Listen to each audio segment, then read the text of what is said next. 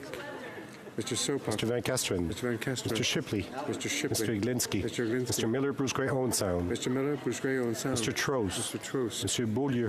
Monsieur Beaulieu. Monsieur Boudria. Monsieur Boudria. Monsieur Sainte-Marie. Monsieur Sainte-Marie. Monsieur Thériault. Monsieur Thériault. Madame Posé. Madame Posé. Monsieur Fortin. Monsieur Fortin. Monsieur Bernier. Monsieur Bernier.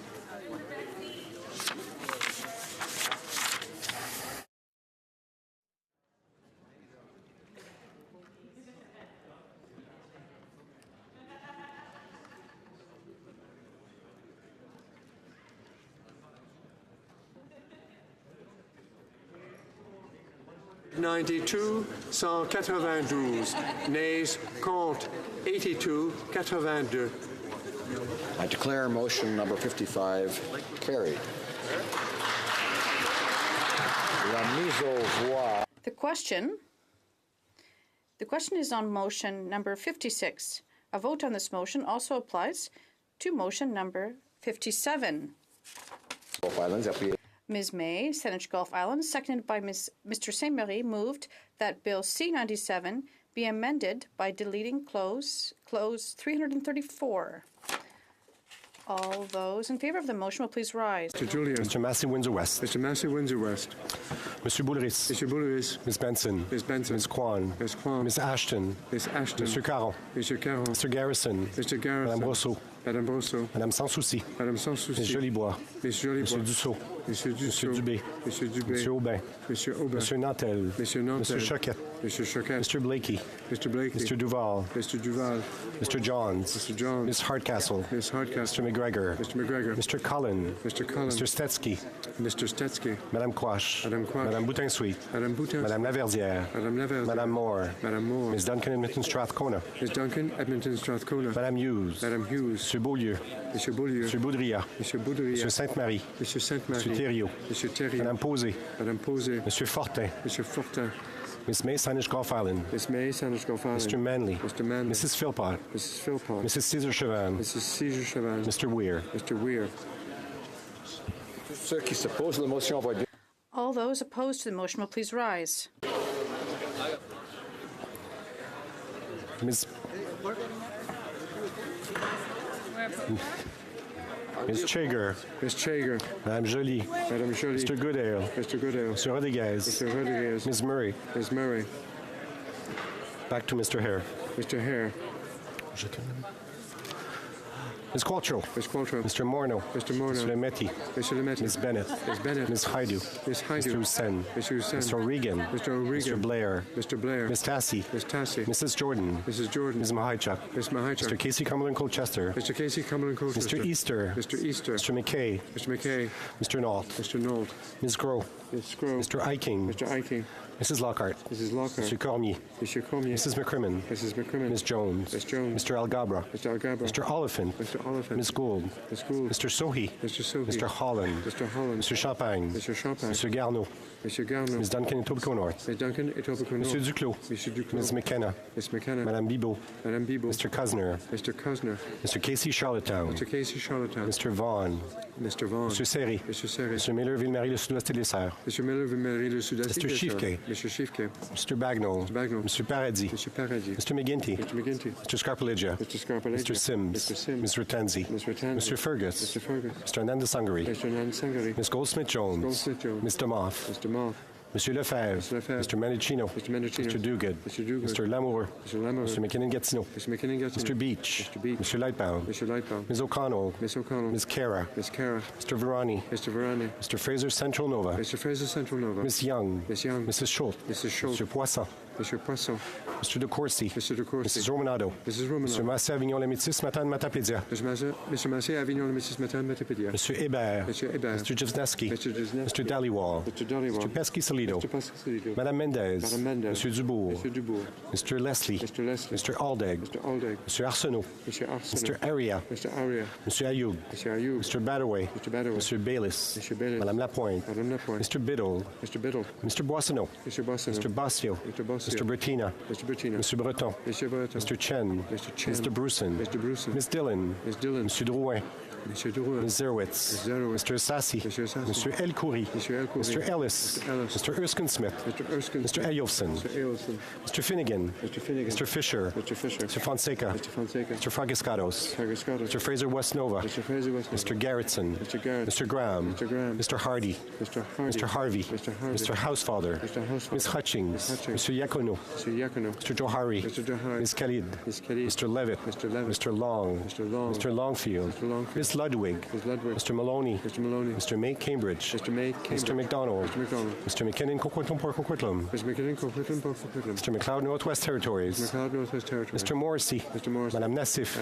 Mr. Oliver. Mr. Wallet. Mr. Peterson. Mr. Picard. Mr. Rioux. Mr. Robillard. Ms. Rudd. Mr. Rumi. Ms. Sahota. Mr. Saini. Mr. Sanson. Mr. Sangha. Mr. Sarai. Madame Shanahan. Mr. Sheehan. Mr. Sidhu Mission Masquerade Fraser Canyon. Mr. Sidhu Mission Masquerade Fraser Canyon. Ms. Sidhu Brenton South. Mr. Secan. Mr. Sorbera. Mr. Spengeman. Mr. Tabera. Mr. Tan. Ms. Vandenbelt. Mr. Whalen. Madame Fortier. Madame Lambropoulos. Mr. Hogue. Mr. Rogers. Ms. Yep. Mr. Rota.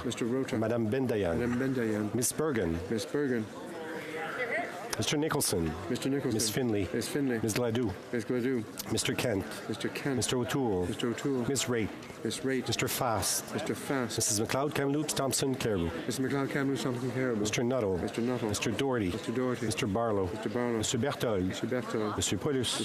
Mr. Albus. Mr. Chung. Mr. Richards. Mr. Warkington. Mr. Straw. Mrs. Stubbs. Ms. Harder. Mrs. Wong. Mr. Abultaif. Mr. Kelly. Mr. Lobb. Mr. Sorensen. Mr. Godet. Mr. Clark. Mr. Reed. Mr. Lukiski. Mrs. Wagenthal. Mr. Nader. Mr. Broussard. Mr. Sweet. Mr. Anderson. Mr. Jenner. Mr. Soroya. Mr. Carey. Mr. Falk-Provencher. Mr. Zimmer. Mr. McGuire. Mr. Kimmich. Mr. Yordega. Mr. Tilson. Mr. Calkins. Mr. Jennis. Mr. Dreeshen. Mrs. Falk Battleford's Lloydminster. Mr. Cooper. Mr. Albrecht. Mr. Arnold. Mr. Généreux. Mr. Gould. Mr. Waugh. Mr. Schmale. Mr. Macaulay Edmonton West. Mr. Shields. Mr. Di. Ms. Leach. Mr. Leipert. Mr. Weber. Mr. Motts. Mr. Benson. Mr. Lloyd. Mr. Barrett. Mr. Davidson. Mr. Stanton. Mr. Sopak. Mr. Van Kesteren. Mr. Shipley. Mr. Iglinski. Mr. Miller, Bruce Gray, Owen Sound. Mr. Trost. Monsieur Bernier.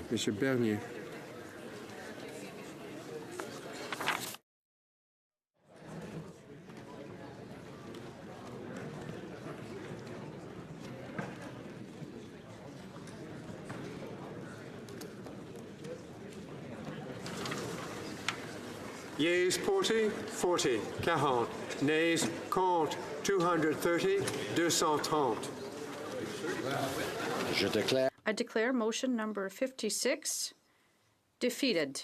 I therefore declare motion number 57 defeated. Mr. Sohi for Mr. Morneau, seconded by Madame Bibeau, moves that Bill C-97, an act to implement certain provisions of the budget tabled in Parliament on March 19, 2019, and other measures, as amended, be concurred in at report stage with further amendments. Is it the pleasure of the House to adopt the motion? All those in favor of the motion will please say yea. All those opposed will please say nay.